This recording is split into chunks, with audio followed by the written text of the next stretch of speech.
George Washington, the first president of the United States of America. Washington was also much more than that.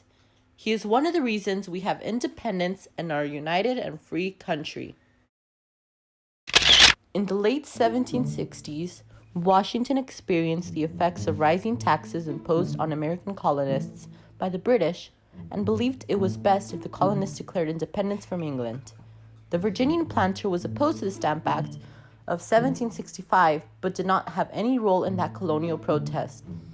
He soon became an important role when the Townshend Acts of 1767 became widespread. Washington served as a delegate to the First Continental Congress in 1774 in Philadelphia. On June 1775, George Washington was nominated General Commander-in-Chief of the Continental Army, and Congress unanimously agreed.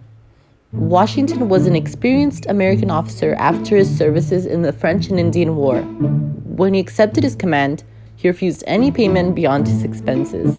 Washington was a better general than a military strategist. His strength was his ability to keep the struggling colonial army together. Troops had very little training and food.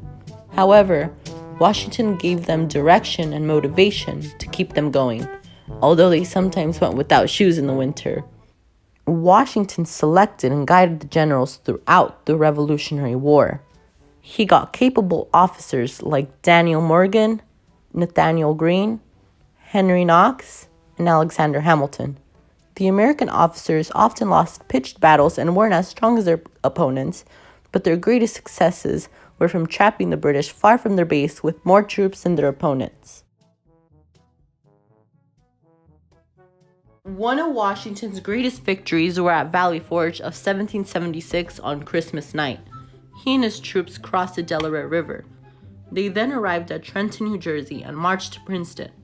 The troops then surprised British forces there who were recovering from holiday celebrations and hangovers. Washington had great leadership skills throughout the war. Washington lost many of his battles, but he never gave up.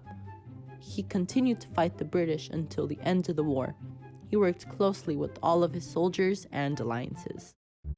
In the end, Washington put an end to the American Revolution with the Battle of Yorktown in October 1781.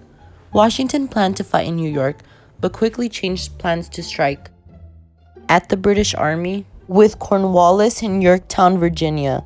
Washington plans to conduct a siege with his troops and alliances with the French.